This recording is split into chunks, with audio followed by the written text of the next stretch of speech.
الحمد لله وكفى وسلام على عباده الذين اصطفى أما بعد أعوذ بالله من الشيطان الرجيم بسم الله الرحمن الرحيم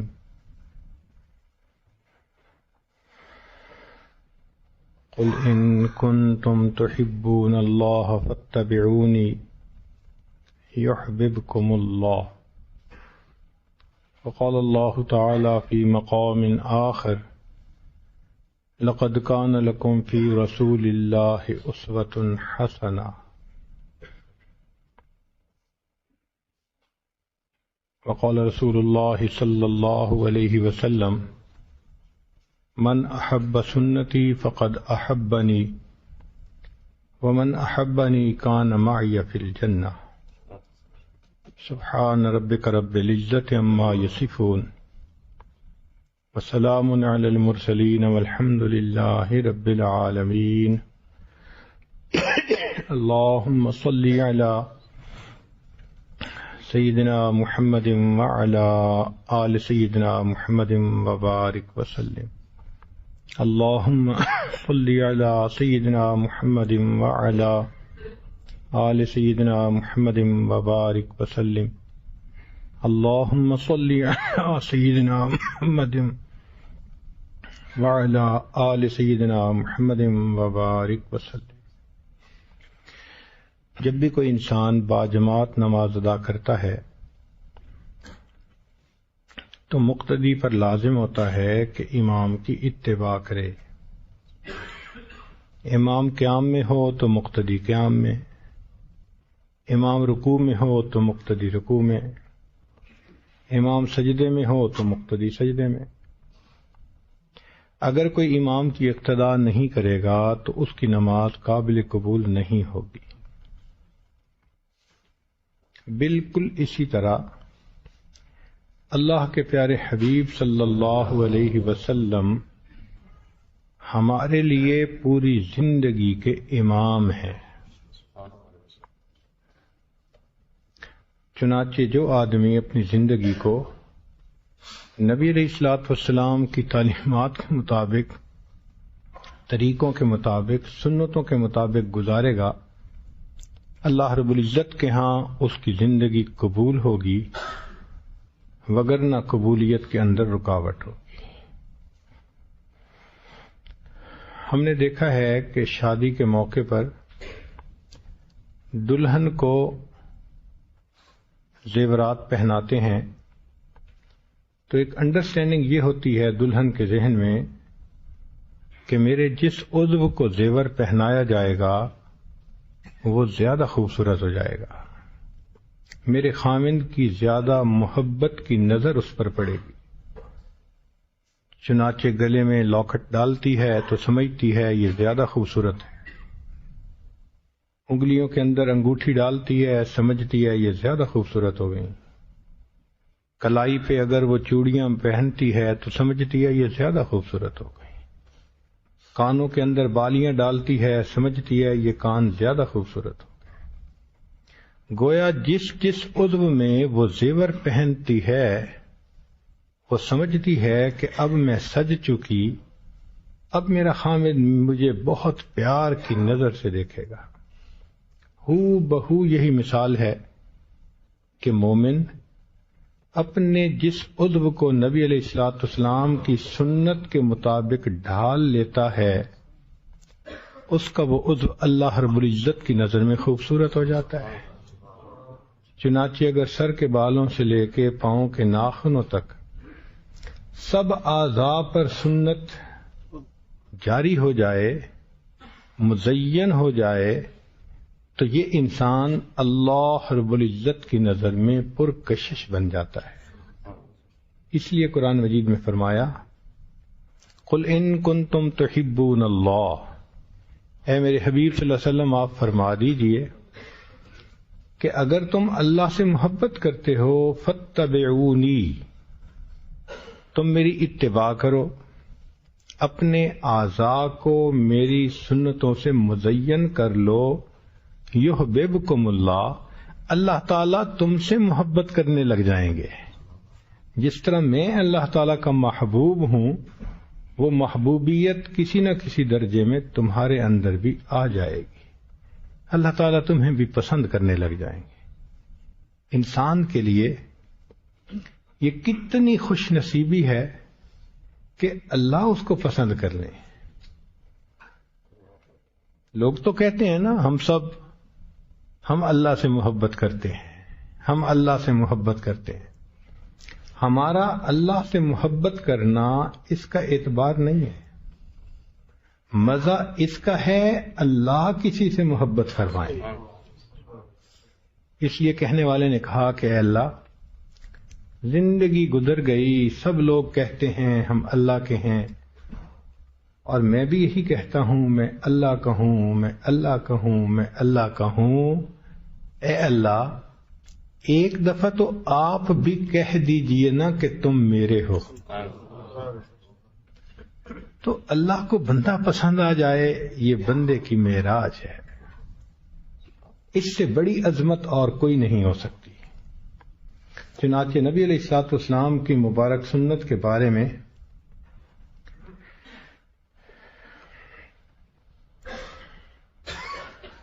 امام مالک رحمۃ اللہ علیہ فرمایا کرتے تھے، ان سنت مثل سفینۃ نوح علیہ السلام من رکبہا نجا، کہ سنت کی مثال نوح علیہ السلام کی کشتی کی مانند ہے، جو اس میں سوار ہو جاتا ہے وہ نجات پا جاتا ہے.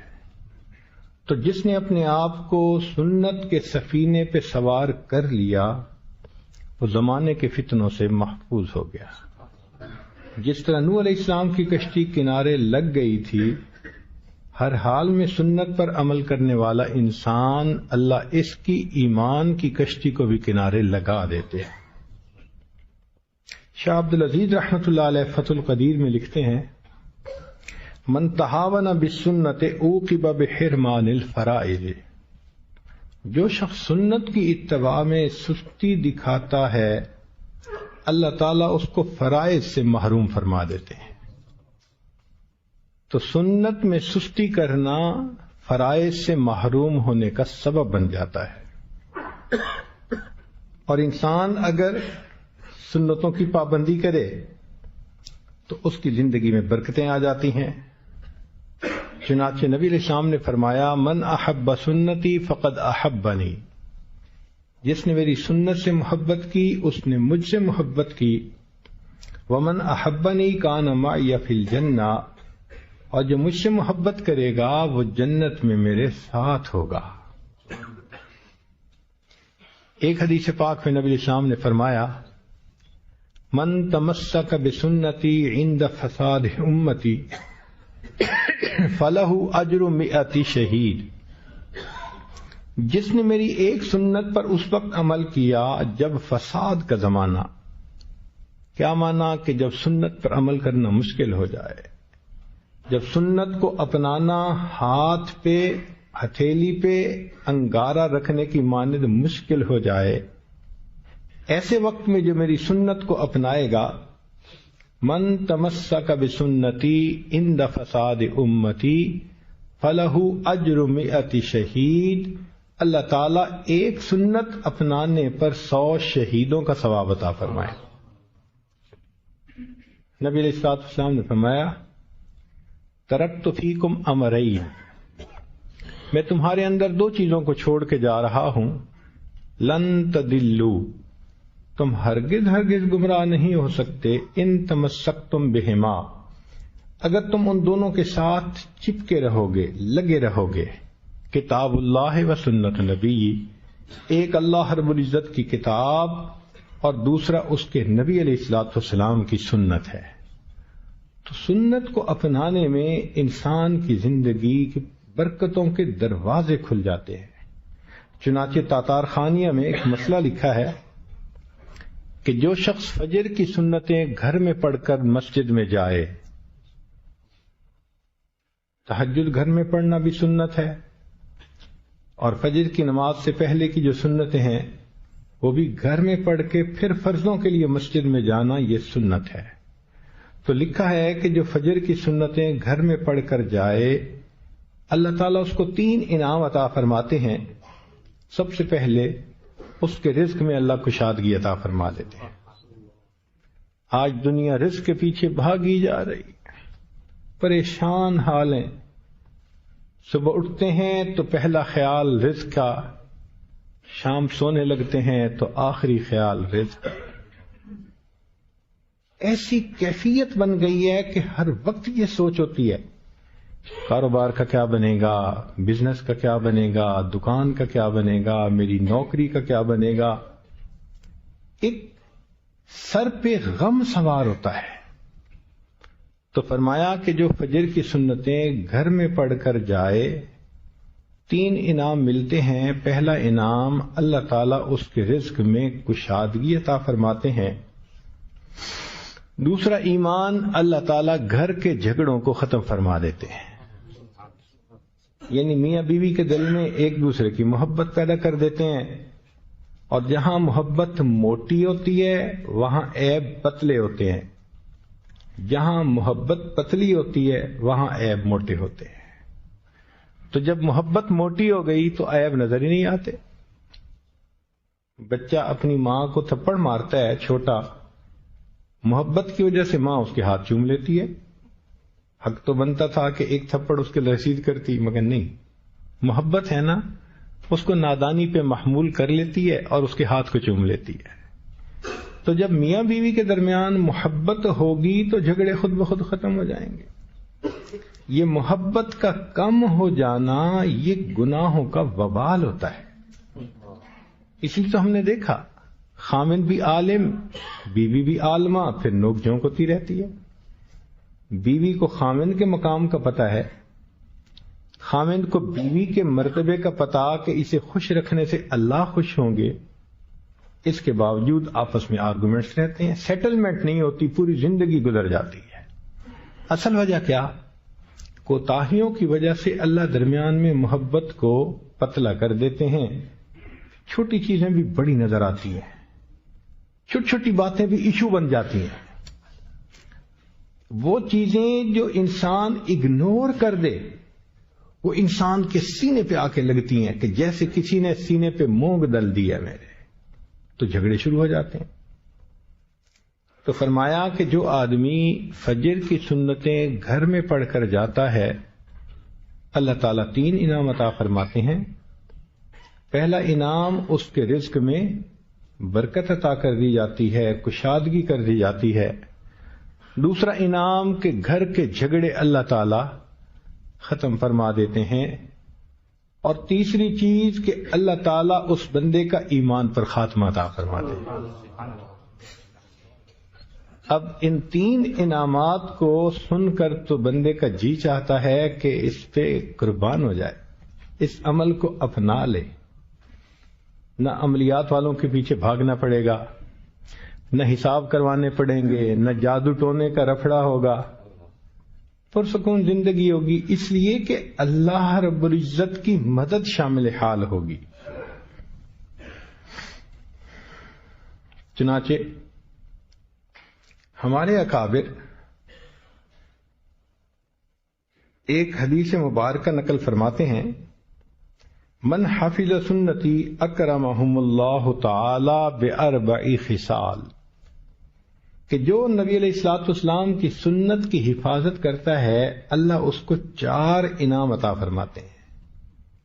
جس نے سنت کی محافظت کی، پابندی کی، جیسے دانتوں سے کوئی مضبوطی سے کسی چیز کو پکڑ لیتا ہے نا، جس نے نبی علیہ السلام کی مبارک سنت کو یوں مضبوطی سے تھام لیا اللہ اس کو 4 انعام عطا فرماتے ہیں.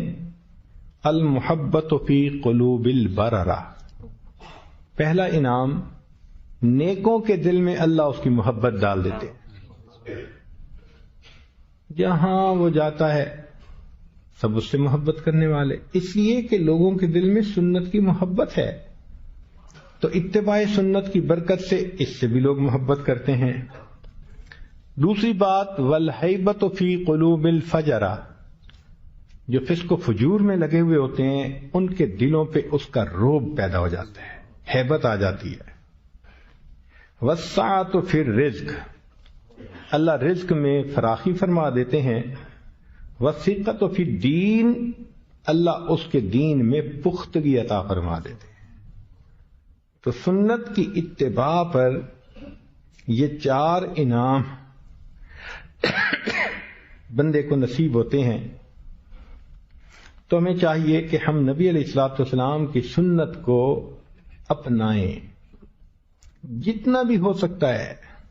کھانے پینے کی ہوں، لباس کی ہوں، بولنے کی ہوں، چلنے پھرنے کی ہوں، میاں بیوی کے معاملات ہوں یا معاشرت ہو، ہر کام میں ہر عمل کو سنت کے مطابق کرنے کی نیت کر لیں. ڈھونڈ کے سنتوں کو اپنائیں. علماء کو اللہ رب العزت جزائے خیر عطا فرمائے کہ انہوں نے کتابیں لکھ دی ہیں.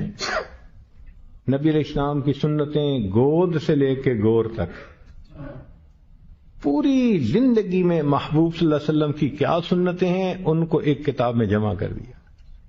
ہمارے لیے کھیر پک گئی، ہم نے صرف اس کو کھانا ہے، اس کو پڑھنا ہے اور اس پر عمل کرنا ہے. اگر ہم عمل کر لیں گے تو اللہ رب العزت کی نظر میں ہم محبوب بن جائیں گے. عام دستور دیکھا ہے کہ اگر ماڈل سامنے ہو تو کام کرنا آسان ہوتا ہے. فقط تھیوری کسی کو سمجھا دیں تو مشکل ہو جاتا ہے اس چیز کو بنانا. ایک سیمپل سامنے ہو تو اس کو بنانا بہت آسان ہوتا ہے. اللہ رب العزت نے انسانوں پر مہربانی فرمائی، اپنے حبیب صلی اللہ علیہ وسلم کو ان کے اندر بھیج دیا. اس لیے فرمایا لقد من اللہ علی المؤمنین. دیکھیں اللہ تعالیٰ نے انسان کو رزق دیا، احسان نہیں جتایا. ہوا دی انسان کو، سورج بنایا، چاند بنایا، دنیا کے اندر سبزیاں، پھل پھول، کیا کچھ انسان کو دیا، کسی چیز پہ احسان نے جتایا. ایک نعمت ایسی تھی کہ دینے والے کو بھی دے کے مزہ آ گیا. پروردگار عالم نے فرمایا لقد من اللہ علی المؤمنین اذ بعث فیہم رسولا. ایمان والوں پر اللہ رب العزت نے احسان فرمایا جب ان میں اپنے محبوب صلی اللہ علیہ وسلم کو مبعوث فرمایا. اتنی بڑی نعمت ہے یہ ہماری. اب کوئی بندہ بھی چاہے کہ اللہ مجھ سے خوش ہو جائے، آسان طریقہ جو نبی علیہ الصلوۃ والسلام نے کیا وہ کر لے، جس سے وہ رکے اس سے رک جائے. جس طرح نبی علیہ السلام اللہ کے محبوب تھے، یہ سنت کی اتباع کرنے والا بھی اللہ کے پیاروں میں شامل ہو جائے گا. ہم نے دیکھا ہے کہ جب گوشت وغیرہ مذبح خانے میں کٹتا ہے تو اس پر مہر لگا دیتے ہیں، پھر اس کو ٹرانسپورٹ کرتے ہیں. اب راستے میں گورنمنٹ کے آفیسر چیک کر رہے ہوتے ہیں، وہ گاڑیوں کو روکتے ہیں، اس کو چیک کرتے ہیں کہ ایسا تو نہیں کہ کہیں پرائیویٹ سلاٹر ہاؤس بنا کے تو اس کو بغیر اپروول کے یہ لوگوں کو کھلانا شروع کر دیں. تو وہ دیکھتے ہیں جس چیز کے اوپر مہر ہوتی ہے اس کو جانے دیتے ہیں اور جس پہ نہیں ہوتی اس کو روک لیتے ہیں. قیامت کے دن بالکل یہی معاملہ ہوگا. ہر انسان کے عمل اللہ رب العزت کے حضور پیش ہوں گے، فرشتے اس پہ دیکھیں گے سنت کی مہر لگی ہے یا نہیں لگی. جس عمل پہ سنت کی مہر ہوگی سب قبول، سب قبول، قبول ہے بھائی قبول ہے. اور جس پہ سنت کی مہر نہیں ہوگی اس کو پیچھے ریجیکٹ کر دیں گے. بلکہ ہم نے تو دیکھا کہ بعض لوگوں کو بعض برانڈ پسند ہوتے ہیں، وہ اسی کی چیز لیتے ہیں.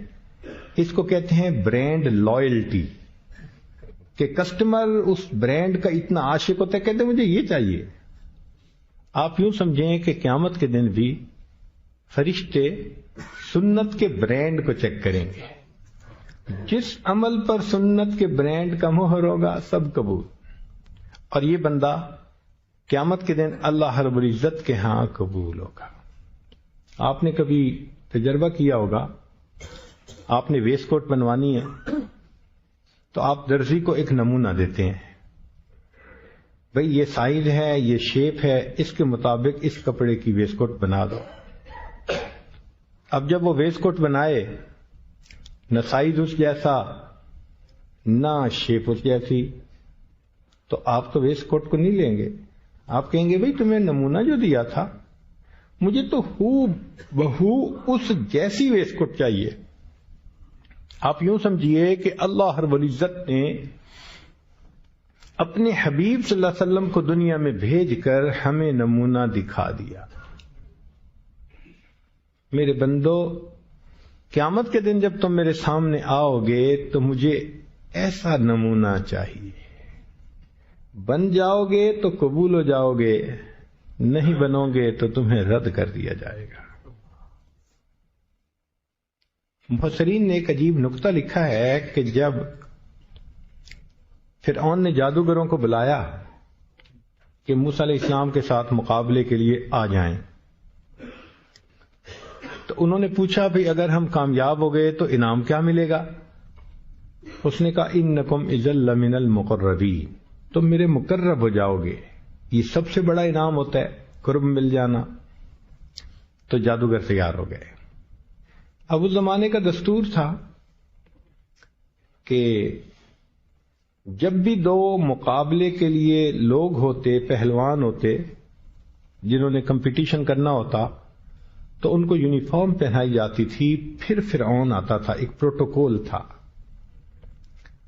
تو انہوں نے گورنمنٹ کے جو آفیسر تھے انہوں نے جادوگروں کا ایک لباس تھا وہ بنایا، موسیٰ علیہ السلام کو بھی دیا، جی آپ بھی پہنے۔ وہ تو اللہ کے پیارے نبی علیہ السلام تھے، انہوں نے نہیں پہنا۔ اب پریشان ہوئے کہ اگر یہ نہیں کل پہن کے آئیں گے تو ہماری تو نوکری خطرے میں۔ پھر ان کا ذہن کام کرنا شروع کیا کہ اس کا حل کیا نکالے۔ تو ٹیلنٹڈ لوگ تو ہوتے ہیں نا، some up came with a very bright idea کہ بھئی ایک جیسی یونیفارم ہونی چاہیے نا۔ ہم کہاں بھئی اگر جادوگروں جیسا لباس وہ نہیں پہنتے تو جادوگروں کو ان جیسا لباس پہنا دو، سملر ہو جائیں گے۔ ہم کہا یہ بالکل ٹھیک ہے۔ چنانچہ انہوں نے موسیٰ علیہ السلام کی طرح جبے سلوا لیے، جادوگروں کو پہنا دیے۔ اب جب مقابلہ شروع ہوا تو اللہ تعالیٰ کی شان دیکھیے کہ اللہ رب العزت نے جادوگروں کو ہدایت عطا فرما دی، ایسے ہدایت پہ پکے کہ فرعون نے کہا میں قتل کروا دوں گا، بازو کٹوا دوں گا، ٹانگ کٹوا، ان کا فقض ما انت قاض، جو کر سکتا ہے تو کر لے، اب ہم اس پر جم گئے۔ حضرت موسیٰ علیہ السلام کوہتور پر گئے، رب کریم سے ہم کلامی ہوئی کہ اللہ آپ نے تو مجھے فرعون کی طرف بھیجا تھا، بائی نیم کہا تھا اذهب الى فرعون انه طغى، جاؤ فرعون کے پاس، باغی طاغی بن گیا ہے، تو نومینیٹ فرما دیا تھا کہ میرا کام ہے فرعون کے پاس جانا۔ فرعون کو تو ہدایت ملی نہیں، یا اللہ جادوگروں کو ہدایت مل گئی، اس میں کیا حکمت ہے؟ رب کریم نے فرمایا میرے کلیم اللہ، جب میں ہدایت کا فیصلہ کرنے لگا تو میری رحمت نے اس بات کو زیادہ پسند کیا کہ پہلے ہدایت ان کو دوں جن کو میرے محبوب نبی کے ساتھ زیادہ مشابہت ہے۔ کیونکہ جادوگروں کو مشابہت تھی، ان کو میں نے ہدایت عطا فرمائی۔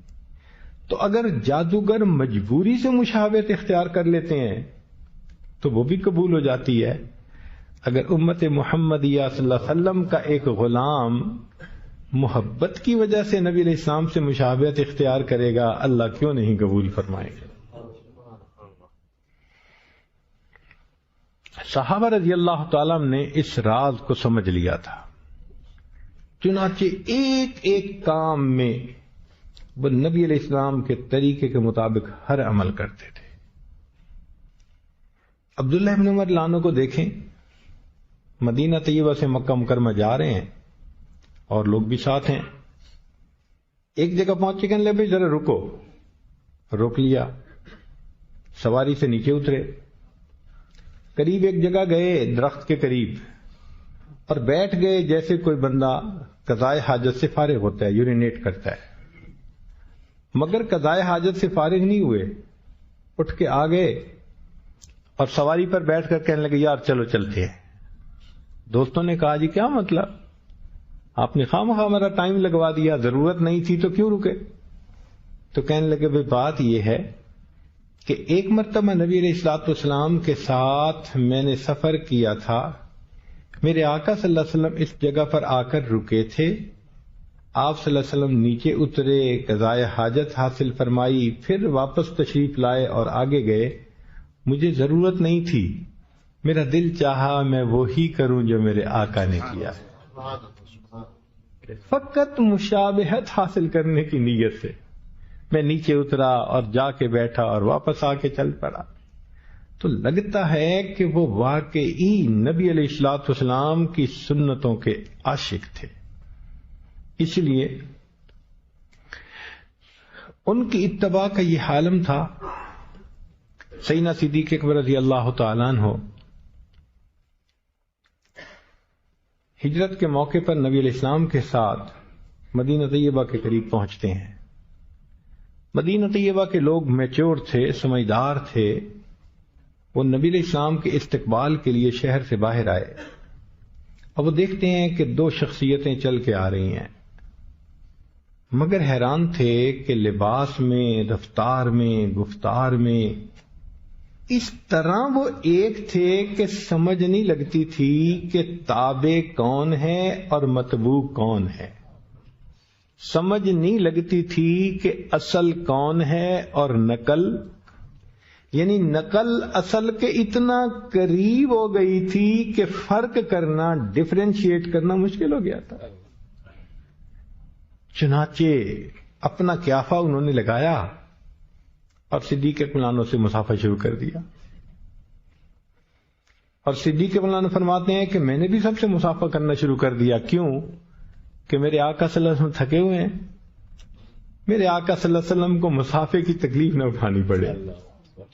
جب سب سے مسافہ کر لیا تو بیٹھے، اب تھوڑی دیر کے بعد ذرا سورج کی دھوپ آئی اور سورج کی کرنوں نے نبی علیہ السلام کے رخسار کے بوسے لینے شروع کیے، تو انہوں نے دیکھا کہ جس کو نبی علیہ السلام سمجھ کے وہ مسافہ کر رہے تھے وہ اٹھے اور انہوں نے اپنی چادر اپنے ساتھی کے اوپر سائے کے لیے کر دی۔ پتہ تب چلا آقا کون تھا اور غلام کون تھا۔ اس کو اتباع سنت کہتے ہیں۔ اس لیے سیرت کی کتابوں میں لکھا ہے کہ باہر ملکوں سے نمائندے آتے تھے نبی علیہ السلام کی خدمت میں، اور نبی علیہ السلام صحابہ کے درمیان بیٹھے ہوتے تھے، مگر اتنا مشابہت تھی سب میں کہ پوچھنا پڑتا تھا من منکم محمدہ، کہ تم میں محمد صلی اللہ علیہ وسلم کون ہے۔ ان کی یہ مشابہت فقط لباس یا وضاقتہ کی نہیں تھی، ان کی یہ مشابہت ان کے پورے اعمال کے بارے میں تھی۔ چنانچہ اس کی دلیل سن لیجئے کہ ہجرت جب نبی علیہ الصلوۃ والسلام نے غار حرا میں کچھ وقت گزارا تو اللہ رب العزت نے وحی عطا فرمائی، تو جبریل علیہ السلام کو اپنی اصلی شکل میں دیکھ کے نبی علیہ السلام پر ایک خوف طاری ہو گیا۔ یہ ایک طبعی سی چیز ہے، خلاف معمول کوئی چیز دیکھ کے انسان تھوڑا خوف زدہ ہوتا ہے۔ تو نبی علیہ الصلوۃ والسلام گھر گئے، زملونی زملونی، مجھے کمبل اڑا دو، کمبل اڑا دو، ذرا سردی لگ رہی تھی۔ تو خدیجہ الکبریٰ رضی اللہ تعالی عنہا نے کمبل اڑا دیا۔ پھر اچھی بیویاں ہمیشہ خاوند کے غم اور دکھ کو شیئر کرتی ہیں۔ جب نبی علیہ الصلوۃ والسلام کمبل میں لیٹ گئے تو وہ پاس آ کر بیٹھیں اور پیار سے پوچھنے لگیں کہ اے اللہ کے حبیب صلی اللہ علیہ وسلم، آپ کیا محسوس کرتے ہیں؟ تو نبی علیہ السلام نے فرمایا کہ مجھے لگتا ہے کہ جیسے مجھے موت آئے گی، میری موت آ جائے گی۔ تو انہوں نے آگے سے جواب دیا کلا، ہرگز نہیں، واللہ، اللہ کی قسم، لا یخزیک اللہ، اللہ آپ کو رسوا نہیں فرمائیں گے۔ کیوں؟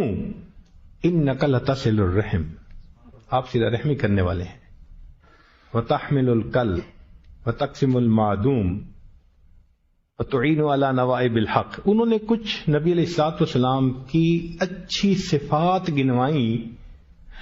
آپ رشتے ناطے جوڑنے والے ہیں، لوگوں کے بوجھ اٹھانے والے ہیں، آپ خیر کے کام میں لوگوں کی مدد کرنے والے ہیں، تقرئ الضیف مہمان نوازی کرنے والے ہیں. آپ کے اندر تو اتنی خوبیاں ہیں، اللہ آپ کو کیسے ضائع کر دیں گے؟ یہ سپورٹ ہوتی ہے، مورل سپورٹ جو بی بی نے اس وقت دی. تو نبی علیہ السلام کے دل کو تسلی ہو گئی. اب ذرا غور کیجیے کہ جب نبی علیہ الصلوۃ والسلام نے دین کا پیغام دیا اور قریش مکہ مخالفت پر کمر بستہ ہو گئے تو انہوں نے مکہ مکرمہ میں مسلمانوں کا جینا تنگ کر دیا. بہت تکلیفیں، حتیٰ کہ بعض صحابہ نے نبی علیہ السلام سے اجازت لے کر حبشہ کی طرف ہجرت کر لی. صدیق اکبر نے بھی ایک موقع پر اجازت مانگی، نبی السلام نے اجازت دے دی. اب صدیق اکبر حبشہ ہجرت کی نیت سے نکل پڑے مکہ مکرمہ سے باہر. جب مکہ مکرمہ سے باہر نکلے تو اس وقت قریش مکہ میں سے ایک آدمی تھا جو ان کو قریب سے جانتا تھا. وہ ملا، ابو بکر کہاں جا رہے ہو؟ یار تم ہمیں تو جینے نہیں دیتے شہر میں، ہم جا رہے ہیں. اس نے کہا یار تیرے جیسے بندے نہیں، انک لتصل الرحم وتکسب المعدوم. جو بخاری شریف کے اندر نبی علیہ السلام کی خوبیاں خدیجۃ الکبریٰ نے بیان کی تھیں، ایک کافر وہی خوبیاں ابو بکر صدیق کی بیان کرتا ہے. اتنی مشابہت تھی. اللہ اکبر کبیرہ.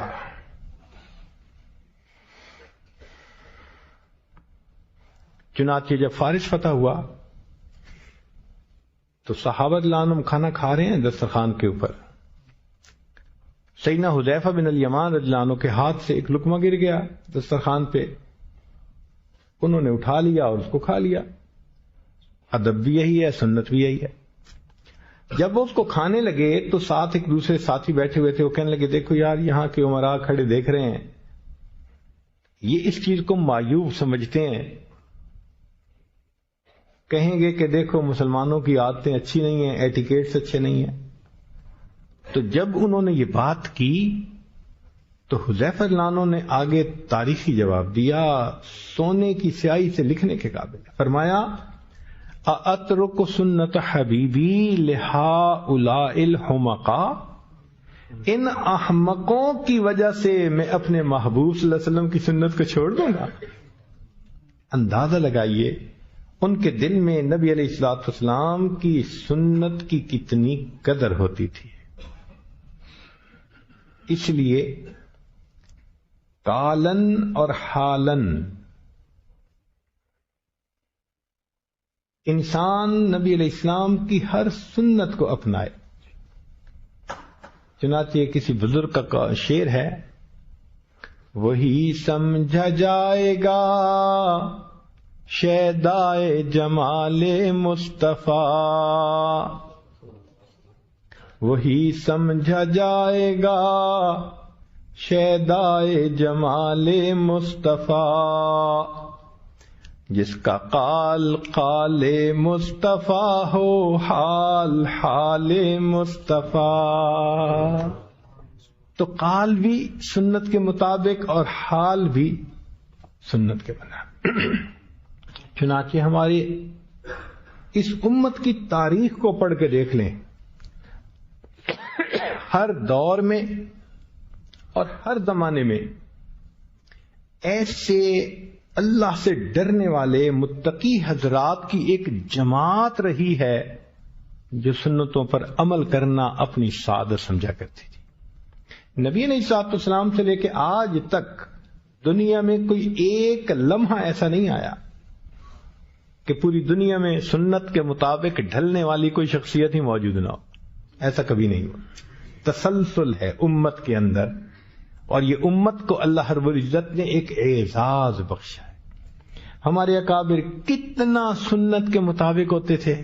سن لیجئے، عبداللہ ابن مبارک رحمت اللہ علیہ امام اعظم ابو حنیفہ رحمۃ اللہ علیہ کے یہ شاگرد تھے، جو امام صاحب کے 40 خاص شاگرد تھے، بڑے بڑے فقہا علماء جو استنباط مسائل میں شریک ہوتے تھے، ان سے بحث کرتے تھے اور بالآخر ایک مسئلے کو فائنل کیا جاتا تھا۔ اس لیے کہتے ہیں کہ حنفی جو فقہ ہے وہ شورائی فقہ ہے، وَأَمْرُهُمْ شُورَى بَيْنَهُمْ۔ یہ اعزاز ہے اس فقہ کا کہ 40 حضرات سب اس پر بحث کرتے تھے، دلائل دیتے تھے، بالآخر ایک کے اوپر سب اکٹھے ہو جاتے تھے اور اس مسئلے کو فائنل کیا جاتا تھا، اور زید جلانو ایک امام تھے، وہ اس کو لکھ لیا کرتے تھے۔ خیر، اب اس مجلس مشاورت میں کیسے لوگ تھے؟ اللہ اکبر، امام ابو یوسف رحمت اللہ علیہ جیسے کثیر الحدیث عالم تھے، ان کا لقب تھا المنصف فی الحدیث۔ یہ امام ابو یوسف کا ان کو لوگوں نے لقب دیا ہوا تھا۔ امام محمد رحمت اللہ علیہ جو اجتہاد کے ماہر تھے وہ بھی اس میں موجود تھے۔ امام ظفر رحمت اللہ علیہ جو قیاس اور استحسان کے بادشاہ تھے وہ بھی ان میں تھے۔ داؤد طائی رحمت اللہ علیہ جو تقوی کے پہاڑ تھے وہ بھی اس میں موجود تھے۔ ایسے ایسے حضرات تھے با خدا لوگ، علم کے پہاڑ، جبال العلم جن کو کہا جاتا ہے، اور یہ سب حضرات مل کر مسائل کا استنباط کرتے تھے۔ ان میں ایک تھے عبداللہ ابن مبارک رحمت اللہ علیہ۔ ان کے بارے میں اسماء الرجال کی کتب میں محدثین نے جتنے تعریفی کلمے لکھے ہیں اگر جمع کر لیں تو شاید امام بخاری کے بارے میں بھی ایسے کلمے نہ لکھے گئے ہوں۔ ان کو امیر المؤمنین فی الحدیث بھی لکھا گیا ہے۔ ایک وقت میں 40,000 طلباء ان سے حدیث پاک پڑھا کرتے تھے۔ 40,000 طلباء ایک وقت میں حدیث پڑھتے تھے، ایسی اللہ نے قبولیت عطا فرمائی تھی۔ ان کے ایک دوست تھے اسماعیل رحمت اللہ علیہ، وہ کہتے ہیں کہ مجھے بڑا عرصہ یہی خیال آتا رہا کہ میں ان کی زندگی کو قریب سے دیکھوں، تو کہتے ہیں کہ میں نے ان کی زندگی کو 3 سال دن رات بہت قریب سے دیکھا، اور قریب سے دیکھنے کے بعد میں اس نتیجے پر پہنچا کہ عبداللہ ابن مبارک رحمت اللہ علیہ میں اور صحابہ رضی اللہ تعالی عنہم میں صرف ایک فرق ہے کہ صحابہ کو محبوب کے دیدار کی سعادت حاصل تھی، وہ سعادت عبداللہ ابن مبارک کو حاصل نہیں۔ اس کے علاوہ ان کی زندگی اور صحابہ کی زندگی میں مجھے کوئی فرق نظر نہیں آیا۔ ایسی سنت کی اتباع ہوتی تھی۔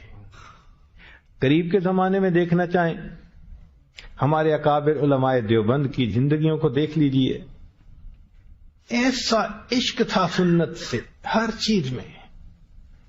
چنانچہ حضرت مولانا قاسم نانوتوی رحمت اللہ علیہ، حاکم وقت نے ان کو گرفتار کر کے پھانسی دینے کا حکم دے دیا۔ اللہ کی شان کے جو پکڑنے کے لیے سپاہی آیا وہ جانتا نہیں تھا۔ حضرت کھڑے تھے ایک جگہ تو آ کے کہنے لگا وہ قاسم کدھر ہیں؟ قاسم نانوتوی۔ اللہ رب العزت نے ان کو تفقہ دی ہوتی ہے، دین کی سمجھ دی ہوتی ہے، تو حضرت نے بات چیت شروع کر دی، 2 قدم اٹھائے اور کہا بھئی ابھی تو یہیں تھے۔ بات تو سچ ہے نا، 2 قدم آگے پیچھے ہو کے نا بات کرتے کہنے ابھی تو یہیں تھے۔ اب وہ سمجھا کہ یہیں قریب کہیں اندر گئے ہیں، تو وہ اندر دیکھنے کے لیے گیا اور پیچھے سے حضرت وہاں سے تشریف لے گئے۔ لوگ یہ سمجھے کہ اب قاسم نانوتوی رحمت اللہ علیہ شاید بقیہ زندگی روپوشی میں گزاریں گے۔ 30 دن گزرے اور چوتھے دن قاسم نانوتوی رحمت اللہ پھر مسجد میں باجماعت نماز پڑھ رہے ہیں۔ ایک آدمی نے دیکھا، اس نے کہا آپ کو پتہ ہے کہ جان کا خوف ہے، اور جان کے خوف کے وقت میں تو فقہا نے بھی لکھا ہے کہ جماعت کے ساتھ نماز ساکت ہو جاتی ہے، اکیلا پڑھ لے اگر جان کا خوف ہے۔ تو آپ کا تو یہ فرمانے لگے کہ میں نے نبی علیہ الصلوۃ والسلام کی مبارک زندگی پر نظر دوڑائی مجھے آپ صلی اللہ علیہ وسلم کی مبارک زندگی میں غار ثور کی 3 راتوں کی روپوشی نظر آتی ہے. میں نے 3 راتوں کی سنت پر عمل کر لیا. اب میں سامنے ہوں، اگر کوئی پکڑ کر جائے گا میں پھانسی کو چوم کے پھانسی پہ چڑھ جاؤں گا. یہ ہوتی ہے سنت کی اتباع. جب دارالعلوم دیوبند بنایا گیا تو دارالحدیث کے سامنے چھوٹا سا باغیچہ بھی تھا. اب حضرت نانوتوی رحمۃ اللہ علیہ نے گلاب کے پھول منگوائے، پودے منگوائے، اور مالی کو کہا کہ بھئی یہ پودے یہاں لگاؤ. روز آ کے پوچھتے کہ وہ پودے چلے یا نہیں، کیونکہ گلاب کا پودا اس کو اگر ری پلانٹ کریں تو اس کا جو ڈیتھ ریٹ ہوتا ہے وہ کافی زیادہ ہوتا ہے، مشکل چلتا ہے. تو وہ آ کے روز پوچھتے کہ بھئی پودے چل رہے ہیں؟ جی چل رہے ہیں. ایک دن اس نے کہہ دیا کہ حضرت اور بھی اتنے پھول لگوائے ہیں تو آپ صرف اسی پودے کے بارے میں اتنے فکر مند کیوں ہیں، کیوں پارٹیکولر ہیں اس کے بارے میں؟ تو فرمایا کہ میں نے کتابوں میں پڑھا ہے کہ محبوب صلی اللہ علیہ وسلم کے جسم اطہر سے اور آپ کے پسینے مبارک سے جو خوشبو آیا کرتی تھی، گلاب کی خوشبو اس خوشبو کے بہت قریب ہے. تو میں نے یہ پھول لگوا دیا، مجھے آقا صلی اللہ علیہ وسلم کے جسم اطہر کی خوشبو کو یاد کرنے کا موقع مل جائے. حضرت مدنی رحمت اللہ علیہ 18 سال حدیث پاک کا درس دیا مسجد نبی میں. پھر تشریف لے آئے تو دارالعلوم دیوبند میں حدیث پڑھانے لگ گئے. اب حضرت جب آئے نا تو حضرت نے اس چھوٹے سے باغیچے میں ایک کیکر کا درخت لگوایا. کیکر کا درخت جو ہوتا ہے اس میں کانٹے ہوتے ہیں، نہ پھول ہوتے ہیں نہ پھل ہوتے ہیں. عام نظر میں وہ کسی کام کا درخت نہیں کہلاتا، اور وہ باغیچے میں لگوایا. تو لگانے والوں نے کہا کہ حضرت یہ سلیکشن کیا ہوئی بھائی کہ پھولوں کا باغ ہے اور اس میں کیکر کا درخت؟ تو فرمانے لگے کہ میں نے حدیث پاک پہ نظر دوڑائی تو نبی علیہ الصلوۃ والسلام نے صلح حدیبیہ کے موقع پہ جس درخت کے نیچے بیعت لی تھی تحت الشجرہ، وہ کیکر کا درخت تھا. میں نے کیکر کا درخت اس لیے لگوایا کہ دارالحدیث آتے جاتے اس درخت کو دیکھوں گا، مجھے آقا کی یاد آیا کرے گی. حضرت مولانا رشید احمد گنگوئی رحمت اللہ علیہ سنت کے عاشق، ان سے تعلق رکھنے والا ایک آدمی ایک دفعہ آیا اور کہنے لگا حضرت آداب. اتنا ناراض ہوئے کہ یہ تم نے طریقہ کہاں سے اخذ کر لیا، کیا تمہیں پتہ نہیں کہ نبی علیہ السلام نے السلام علیکم فرمانے کا حکم دیا ہے؟ اتنی سی بات کی بھی اصلاح کی. آخری عمر میں بینائی چلی گئی تھی، جیسے موتیا بند آ جاتا ہے تو انسان کی بڑھاپے میں بینائی چلی جاتی ہے، لیکن حضرت اس کے باوجود سرما ڈالتے تھے. تو کسی نے کہا کہ جی سرما تو ڈالتے ہیں بینائی تیز کرنے کے لیے، تو آپ تو بینائی بھی نہیں سرما بھی ڈالتے ہیں. فرمانے لگے تم بینائی تیز کرنے کی نیت سے ڈالتے ہوگے، میں تو آقا صلی اللہ علیہ وسلم کی سنت کی اتباع کی نیت سے ڈالتا. بینائی اگرچہ نہیں مگر سرما ڈال رہا ہوں کہ محبوب کی سنت پر عمل نصیب ہو جائے. اللہ اکبر کبیرہ. چنانچہ حضرت مولانا یحییٰ رحمت اللہ علیہ فرمایا کرتے تھے کہ سنت کے مطابق پاخانہ کر لینا سنت کے خلاف نفلیں پڑھنے سے بھی زیادہ افضل ہوا کرتا ہے. اندازہ لگائیں انہوں نے کنسپٹ کیا دیا کہ سنت کی اتنی وقت ہے، اللہ کے ہاں اتنا مقام ہے کہ بیت الخلاء سنت کے مطابق چلے جاؤ تو وہ اجر ملتا ہے جو خلاف سنت نفلوں کے پڑھنے پر بھی بندے کو نہیں مل سکتا. یہ ہمارے اکابر کی کیفیت تھی، اور وہ ظاہر باطن ہر سنت پر عمل کرنے والے تھے. یہاں تک کہ ان کی کیفیت یہ تھی کہ جو بندہ ان کو دیکھ لیتا تھا اس کو نبی علیہ الصلوۃ والسلام یاد آ جاتے. ہمارے ایک بزرگ تھے، تو ایک مرتبہ کسی نے کہہ دیا کہ حضرت نبی علیہ الصلوۃ والسلام کو خواب میں دیکھنے کی بڑی تمنا ہے. فرمانے لگے بھئی خواب میں دیکھنا چاہتے ہو یا جاگتے ہوئے دیکھنا چاہتے ہو؟ سارے حیران ہو گئے کہ یہ کیا کہہ رہے ہیں کہ خواب میں دیکھنا چاہتے ہو یا جاگتے دیکھنا چاہتے ہو؟ اس نے کہا کہ حضرت جاگتے میں کیسے دیکھ سکتے ہیں؟ فرمانے لگے کہ تم سنت کے عاشق بن جاؤ، سر سے لے کے پاؤں تک تم سنت کے مطابق اپنے آپ کو ڈھال لو، حتیٰ کہ تمہاری کیفیت ایسی ہو جائے تم جہاں سے گزر جاؤ لوگوں کو مسلمانوں کے پیغمبر علیہ السلام یاد آ جائے. جب تم سنت میں یہ کمال حاصل کر لو گے، اللہ تعالیٰ تمہیں جاگتی آنکھوں کے ساتھ نبی علیہ السلام کا دیدار عطا فرما دے.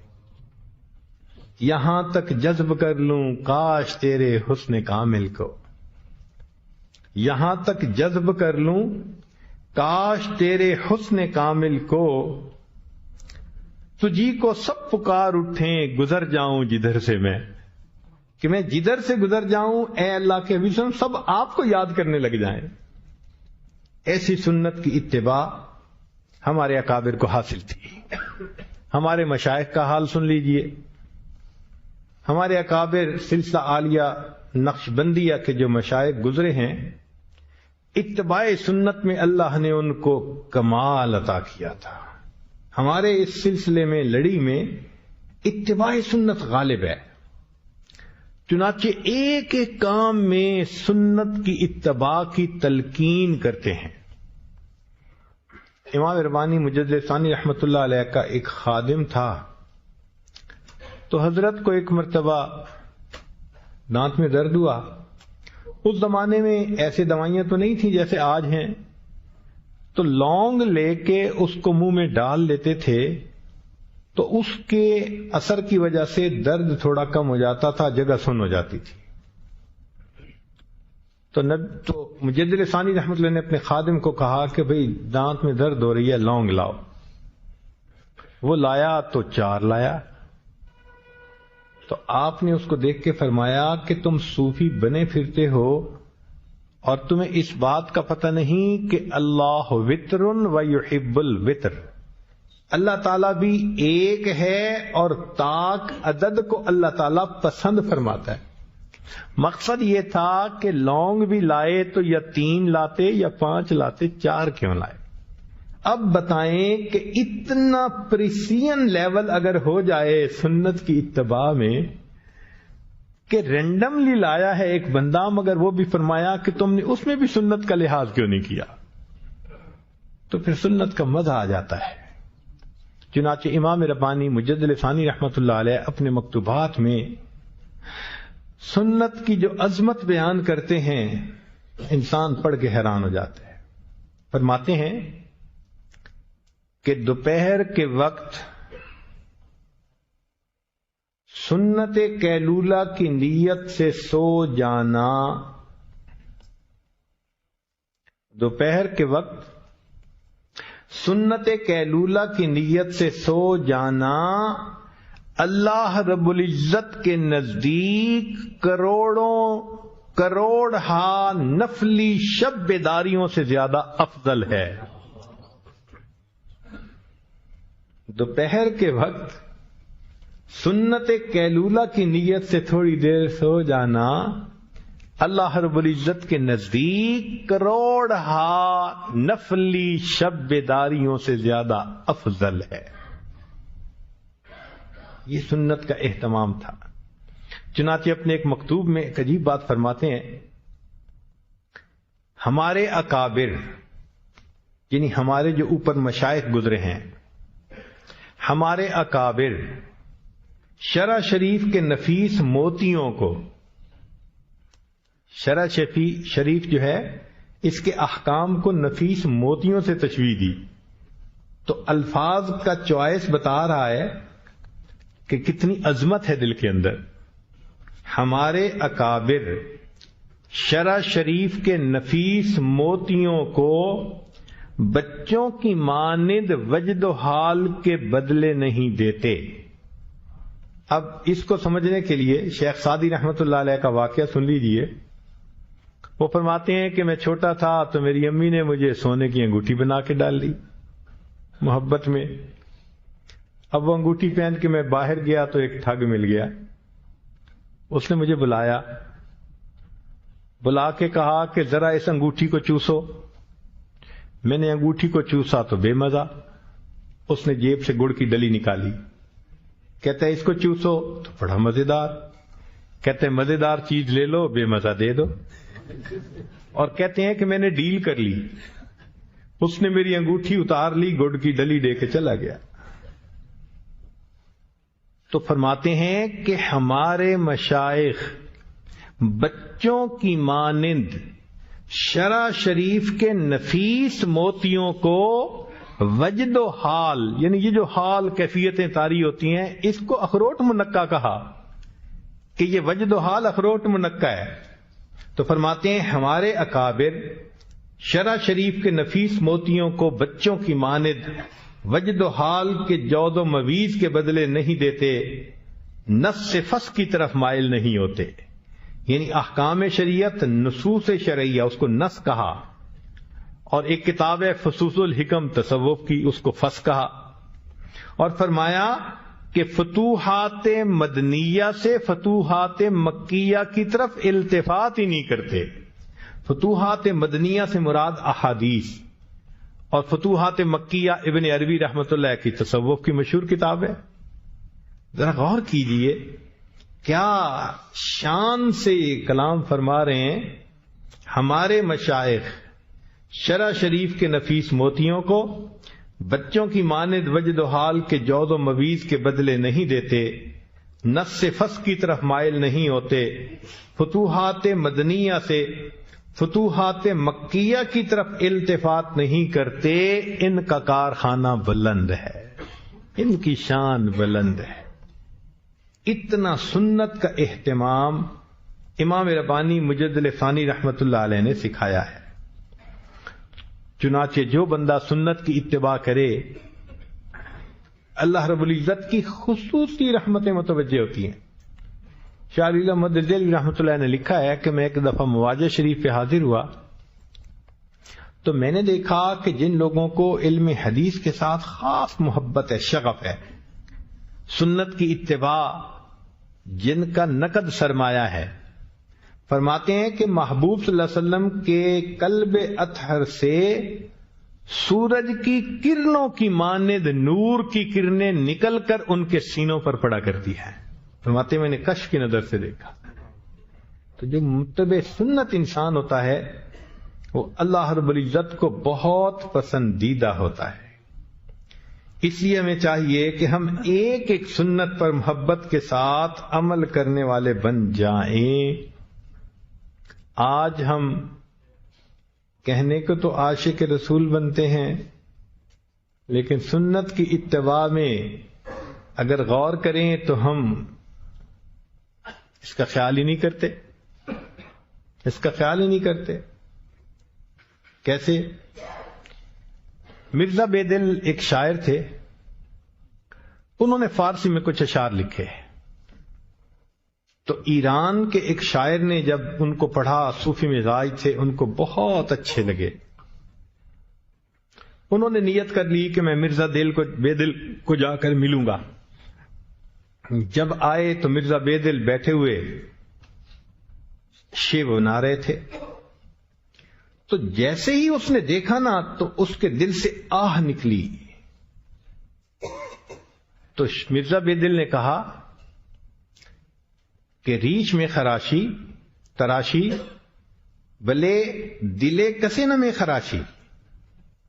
میں داڑھی کو تراش خراش کر رہا ہوں، کسی کے دل کو خراش نہیں کر رہا. جب اس نے یہ کہا تو وہ شیخ جو تھے آنکھوں سے آنسو آ گئے، کہنے لگے اللہ کے بندے بھلے دلے رسول اللہ صلی اللہ علیہ وسلم میں خراشی، تو کسی چھوٹے کے نہیں، تو اللہ کے حبیب صلی اللہ علیہ وسلم کے دل پہ چھری چلا. ایسی اخلاص کی بات کی کہ مرزا بے دل نے سچی توبہ کر لی اور کہا جزاک اللہ کے چشمم باز کر دی، مرابا جان جاں ہمراز کر دی. تو جن کو سنت کی اہمیت ہوتی ہے وہ تو ایک ایک چیز میں سنت کے مطابق عمل کرنے والے ہوتے ہیں. آپ اگر انصاف کی نظر اپنے گھر پہ دوڑائیں، ہمارے گھروں میں آج سنت کی قدر و قیمت چند ٹکوں کے برابر بھی نہیں رہی. وہ کیسے؟ توجہ فرمائیے گا. گھر کے اندر بلب پڑا ہونا جو چند سینٹ کا آتا ہے اور بچہ اس کو ہاتھ لگانے لگے، ماں فوراً روکتی ہے، اور اگر اس کو توڑ دے تو ماں ایک تھپڑ بھی لگا دیتی ہے کہ تجھے روکا تھا، باز کیوں نہیں آیا؟ تو چند سینٹ کا بلب ٹوٹا تو ماں نے محبت کے باوجود تھپڑ لگا دیا. اسی گھر کے اندر یہ بچے نبی علیہ الصلوۃ والسلام کی مبارک سنت کو توڑتے ہیں، ماں کے سر پہ جوں بھی نہیں رینگتے. نہ ماں خیال کرتی ہے، نہ باپ خیال کرتا ہے، کوئی احساس بھی نہیں کرتا کہ کچھ ہوا ہے یا نہیں ہوا. سنت کا ٹوٹنا چند ٹکوں سے بھی زیادہ آسان کی کم تر بن گیا ہے ہمارے گھروں میں. کردار ہمارا ایسا ہے، عمل ہمارا ایسا ہے، زبان سے محبت کے جو دعوے کرتے پھریں. ویسے غور کیجئے، جب بیٹے کی شادی کا وقت آتا ہے نا تو ماں باپ بیٹھ کے سوچتے ہیں کہ بھائی شادی کا معاملہ ہے، جو ناراض ہیں رشتہ دار ان کو منا لینا چاہیے. کسی کی طرف خود چل کے جاتے ہیں، معافی مانگ لیتے ہیں، کسی کی طرف رشتہ داروں کو بھیج دیتے ہیں، کسی کو فون کر دیتے ہیں، اور جی خوشی کا موقع ہے، سب کو ہونا چاہیے خوشی میں شامل. سارے رشتہ داروں کو بلا لیتے ہیں. اگر گھر کا کوئی ڈرائیور ناراض ہو گیا تھا اس کو بھی پیغام بھیج دیتے ہیں. کوئی کام کرنے والی عورت جو گھر میں کام کرتی تھی وہ خفا تو اس کو بھی بلا لیتے ہیں. نوکر تھا اس کو بھی بلا لیتے ہیں. یعنی شادی کے موقع پہ تمام لوگوں کی منتیں کر کے، معافیاں مانگ کے ان کو منا لیتے ہیں. جب شادی کا دن آتا ہے نبی علیہ السلام کی سنتوں کو گھر سے نکال دیتے ہیں.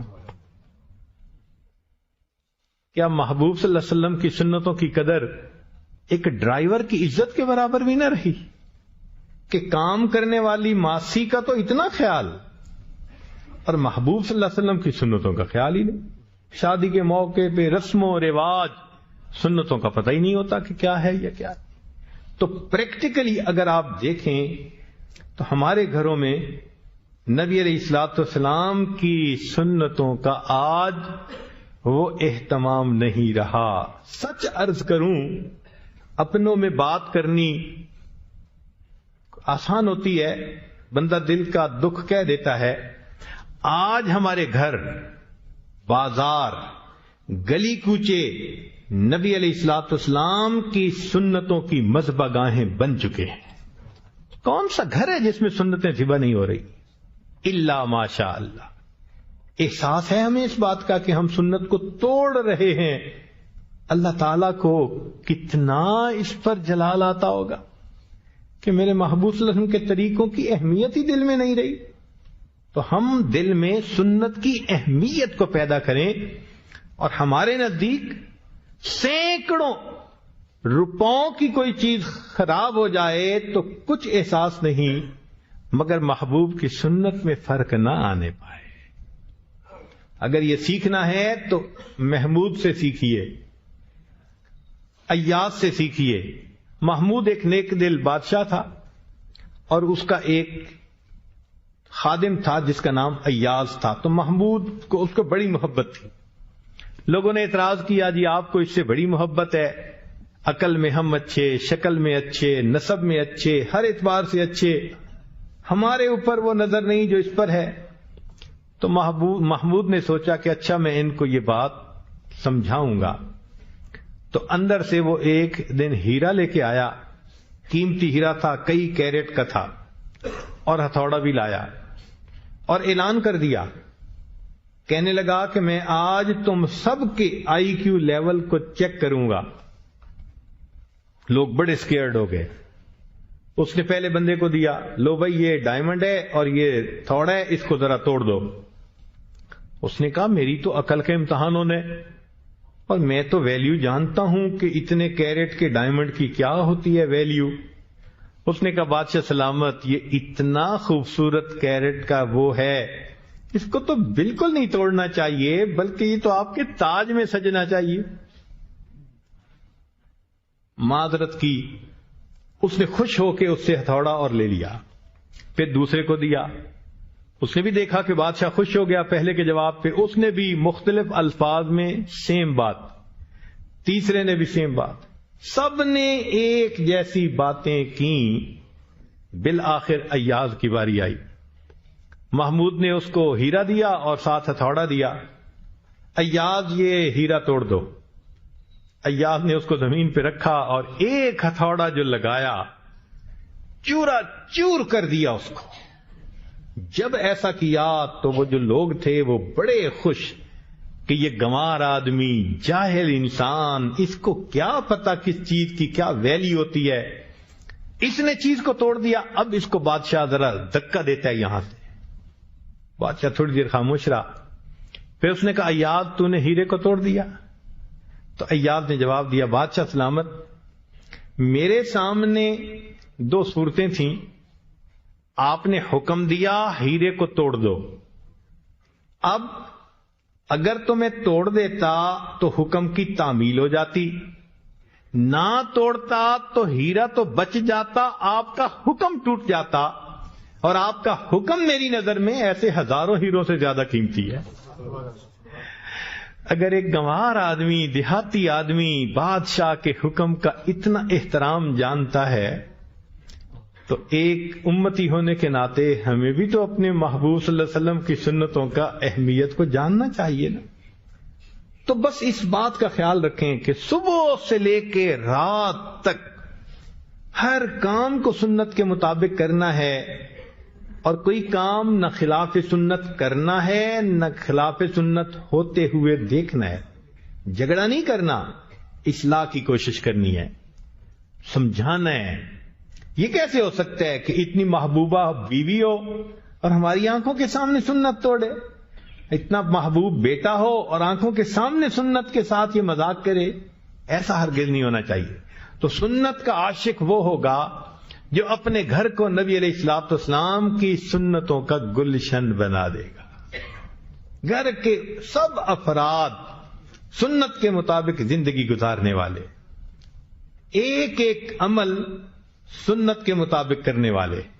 یاد رکھنا قیامت کے دن اگر ہم نے جا کر عرض کیا اللہ آپ کے نبی علیہ السلام کے امتی آ گئے ہیں، اور رب کریم نے صرف ایک کوسچن پوچھا کہ تم نے ایک ایسے وقت میں زندگی گزاری جب لوگ اپنی چیزوں کا تعارف کرواتی تھی.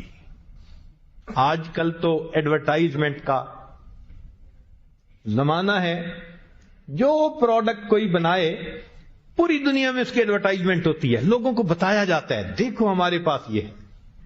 لوگوں نے اپنی چیزوں کا تعارف کروایا، چھوٹی سی بڑی چیز کا.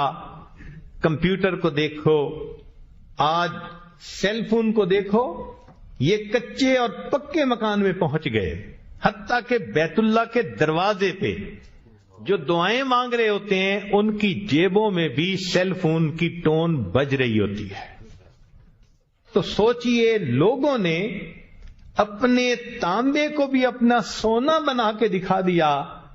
اب میرے محبوب کے امتی ہو، تمہارے ہاتھ میں تو تھا ہی سونا، تم نے کیا سنت کا تعارف کروایا؟ تم نے کس کو سنت کا عاشق بنایا؟ تم نے کس کے دل میں سنت کی اہمیت پیدا کی؟ اگر یہ کوسچن پوچھ لیا گیا میرے دوستو اس دن ہماری جان نہیں چھوٹ سکے گی. ہم پروو نہیں کر سکتے کہ نبی علیہ السلام کا کلمہ پڑھنے کے باوجود ہم سنت کے ساتھ یہ معاملہ ہوتے ہوئے دیکھ کے پھر کیسے اطمینان سے رہ جاتے ہیں. ہمارے لیے تو جینا دوبھر ہو جائے ایسے معاملے. تو سنت کی محبت سیکھیے، اور اس وقت جب کہ آج دنیا اپنی چیزوں کا تعارف کروا رہی ہے، ہم کلمے کا تعارف کروائیں، قرآن کا تعارف کروائیں، اسلام کا تعارف کروائیں، محبوب کے اخلاق کا تعارف کروائیں، محبوب کی سنتوں کا تعارف کروائیں، اور لوگوں کو بتائیں کہ دیکھو تم قیمتی متاع کو چھوڑ کے کس ڈلتی چھاؤں کے پیچھے بھاگتے جا رہے ہو؟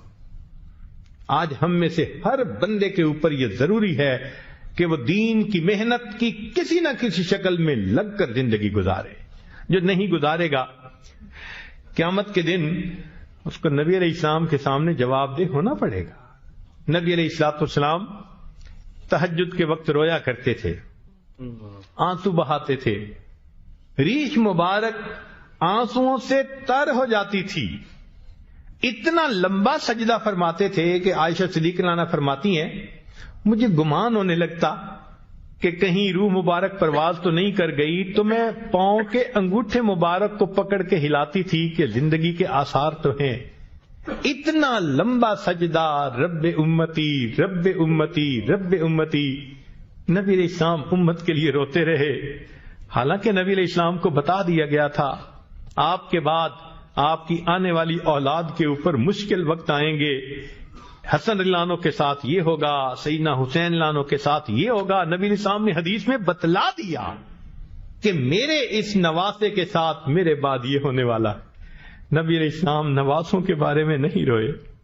آپ صلی اللہ علیہ وسلم کی بیٹیوں پہ مشکل وقت آئے، آپ نے یہ نہیں کہا میری زینب کا کیا بنے گا، میری فاطمہ کا کیا بنے گا. نبی علیہ السلام اگر روئے تو کس کے لیے روئے؟ امتیوں کے لیے روئے. اور آج امتیوں کا یہ حال ہے، اپنے ہاتھوں سے نبی علیہ السلام کی سنتوں کو توڑتے ہیں.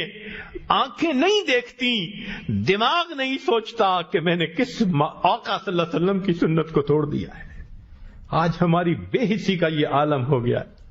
چنانچہ ایک بزرگ تھے، کثرت سے درود شریف پڑھتے تھے، حتیٰ کہ ہر ہفتے 1,00,000 درود شریف پڑھ کے نبی علیہ السلام کی خدمت میں تحفہ اور ہدیہ بھیجتے تھے. چنانچہ ایک مرتبہ انہوں نے خواب میں نبی علیہ الصلوۃ والسلام کو دیکھا. فرماتے ہیں کہ آپ صلی اللہ علیہ وسلم کا سینہ مبارک میں نے چھل نہیں دیکھا، زخمی دیکھا. میں نے پوچھا اللہ کے حبیب صلی اللہ علیہ وسلم یہ آپ کو زخم کیسے لگے؟ تو محبوب صلی اللہ علیہ وسلم نے فرمایا کہ یہ زخم مجھے غیروں سے نہیں، مجھے اپنوں سے لگے. تم تو غیروں کی بات کرتے ہو، ہم نے اپنے بھی آزمائے ہیں.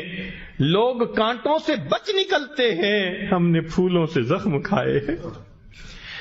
مجھے گلا نہیں قریش مکہ کے ساتھ. یہ اللہ کے حبیب صلی اللہ علیہ وسلم فرمائیں گے وہ تو کافر تھے، انہوں نے میرے اوپر اوجڑی ڈالی، انہوں نے طائف کے شہر میں میرے ساتھ کیا سلوک کیا.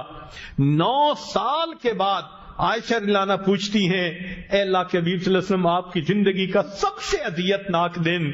فرمایا عائشہ 9 سال گزر گئے، طائف میں جو میرے ساتھ سلوک کیا گیا مجھے آج تک نہیں بھولتا.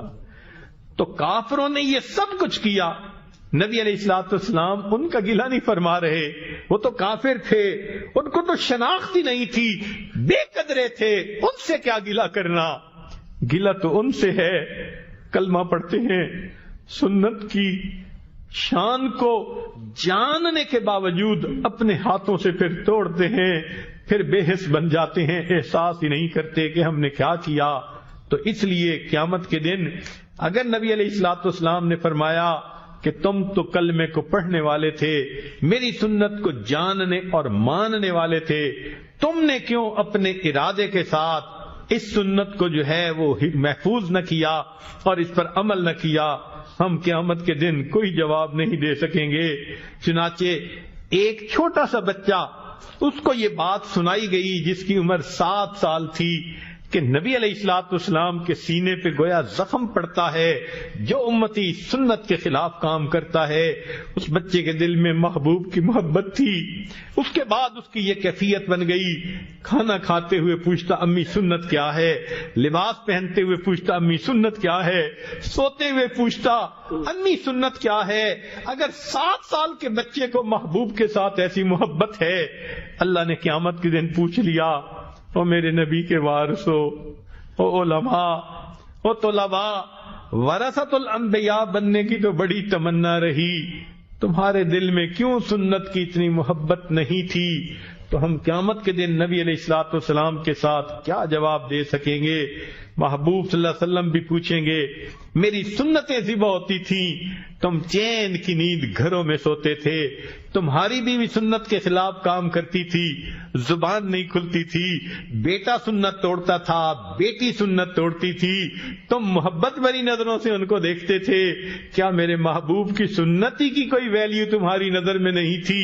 کیوں آ گئے ہو آج اس محبوب کی شفاعت لینے کے لیے اور ان سے شفاعت طلب کرنے کے لیے؟ اگر قیامت کے دن ہم سے یہ پوچھ لیا ہمارا کیا بنے گا؟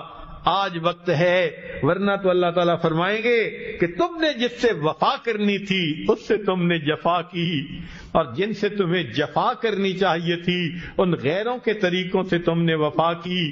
کوئی تو ہوتا آج کے زمانے میں جو سنت کے ٹوٹنے پہ وہی کہتا جو حذیفہ رضی اللہ عنہ نے کہا تھا، اَأَتْرُكُ سُنَّتَ حَبِيبِي لِهَٰؤُلَاءِ الْحُمَقَاءِ، مگر آج تو وہ کیفیت ہی نہیں۔ کسی غم گسار کی محنتوں کا عجیب میں نے سلا دیا، جسے میرے غم نے گھلا دیا اسے میں نے جی سے بھلا دیا۔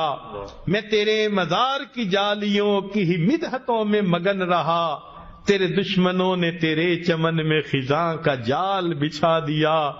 میرے مہرباں تیرا شکریہ بھلا کس زبان سے کروں ادا، میری زندگی کی اندھیری شب میں چراغ فکر جلا دیا۔ جن کے ہم پر احسانات ہیں، جنہوں نے اللہ تک پہنچنے کا راستہ دکھایا، جنہوں نے دل کو منور کرنے کا طریقہ سمجھایا، جو محسن کائنات ہیں، محسن انسانیت ہیں، آج ہمیں ان کے طریقوں کے ساتھ وفا کرنی چاہیے اور ان کو اپنے سر سے لے کے پاؤں تک اپنے جسم کو اس سے مزین کرنا چاہیے، تاکہ کل قیامت کے دن نبی علیہ الصلوۃ والسلام کی خدمت میں حاضری ہو، محبوب گلہ نہ فرما سکیں تو نے میری سنت کا لحاظ کیوں نہ کیا۔ ہم نے اکثر لوگوں کو دیکھا ہے، کاروباری لوگوں کو، باپ کا دل دکھاتے جھجکتے ہیں، ماں کا دل دکھاتے جھجکتے ہیں، امی کا دل کہیں ٹوٹ نہ جائے، دکھی نہ ہو جائے۔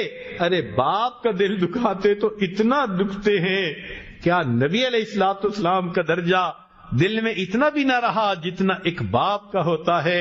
حالانکہ اللہ کے حبیب صلی اللہ علیہ وسلم تو ماں باپ اپنی جان سے بھی زیادہ بندے کو محبوب ہونے چاہیے، اور بسا اوقات تو حال یہ ہوتا ہے کہ سنت کو توڑ دینا یا چھوڑ دینا تو ایک الگ بات رہ گئی، کلمہ پڑھنے والے مسلمان، یونیورسٹیوں اور کالجوں کے رہنے والے محبوب صلی اللہ علیہ وسلم کی سنتوں کا مذاق اڑا رہے ہوتے ہیں، خود کلمہ بھی پڑھتے ہیں اور محبوب کی سنت کو دیکھتے ہیں، مذاق کر رہے ہوتے ہیں۔ سوچئے نبی علیہ الصلوۃ والسلام کے سامنے جب قیامت کے دن پہنچے تو محبوب فرمائیں گے سحقن سحقا، چلے جاؤ دور چلے جاؤ، تم میری سنتوں کا مذاق اڑاتے تھے۔ یاد رکھنا کافر نبی علیہ السلام کا مذاق اڑاتے تھے، آج کے روشن خیال یا تاریخ خیال وہ نبی علیہ السلام کی سنتوں کا مذاق اڑاتے ہیں۔ بات تو ایک ہی جیسی ہے، کل قیامت کے دن نبی علیہ السلام کی شفاعت کیسے نصیب ہوگی اگر انہوں نے اللہ کے سامنے یہ بات کہہ دی، یا رب ان قوم اتخذوا ھذا القرآن مہجورا، اللہ یہ میری قوم ہے جنہوں نے قرآن کو پشت پیچھے ڈال دیا تھا، تو بتائیے کہ پھر ہمارا کیا بنے گا؟ آج وقت ہے نبی علیہ الصلوۃ والسلام کی سنتوں کو اپنائیں تاکہ اللہ رب العزت کی نظر میں پسند آ جائے، اللہ رب العزت ہم سے محبت کرنے والے بن جائے۔ ہم نے تو دنیا میں دیکھی ہیں مثالیں کہ ماں اس کو کہو نا کہ یہ تمہارے بچے کی فوٹو ہے، ذرا اس کو آگ میں ڈال دو، وہ کہے گی میں اس کو آگ میں تو نہیں ڈالوں گی، کسی اور طریقے سے اس کو ضائع کر سکتی ہوں، آگ میں نہیں ڈالوں گی، میرے بیٹے کی تصویر ہے۔ اگر ماں محبت کی وجہ سے بیٹے کی تصویر کو آگ میں ڈالنا پسند نہیں کرتی تو کیا سمجھتے ہیں قیامت کے دن جو نبی علیہ السلام کی شکل و شباہت لے کر اللہ کے سامنے پیش ہوگا، کیا اللہ تعالیٰ اپنے محبوب صلی اللہ علیہ وسلم کی تصویر کو جہنم میں بھیج دیں گے، جہنم کی آگ میں جلا دیں گے؟ ایسا کبھی نہیں ہوگا۔ اس وقت پتہ چلے گا کہ سنت کے ظاہر پر بھی عمل کرنے کا درجہ کیا تھا، ہم اتنا تو کہہ سکیں گے تیرے محبوب کی یا رب شباہت لے کے آیا ہوں، حقیقت اس کو تو کر دے، میں صورت لے کے آیا ہوں۔ ہم اتنا تو کریں کہ نبی علیہ الصلوۃ والسلام سنت کو اپنے دل کے اندر اہمیت دینی شروع کر دیں۔ نبی علیہ الصلوۃ والسلام نے تکالیف اٹھائیں امت کی خاطر۔ یاد رکھیں کوئی ماں اپنے اولاد کی خاطر 23 سال نہیں روتی، کوئی باپ بچے کی خاطر 23 سال نہیں روتا۔ نبی علیہ الصلوۃ والسلام امت کی خاطر 23 سال تک روتے رہے، اور حتیٰ کہ معاملہ یہاں تک پہنچا کہ جب ملک الموت آئے اور عرض کیا اے اللہ کے حبیب صلی اللہ علیہ وسلم اللہ نے آپ کو یاد فرمایا ہے، تو نبی علیہ السلام نے فرمایا ملک الموت پوچھ کے بتاؤ میرے بعد میری امت کا کیا ہوگا۔ اللہ رب العزت نے پیغام بھیجا میرے محبوب کو تسلی دے دو، تمہارے بعد تمہاری امت کو ہم لاوارث نہیں چھوڑیں گے۔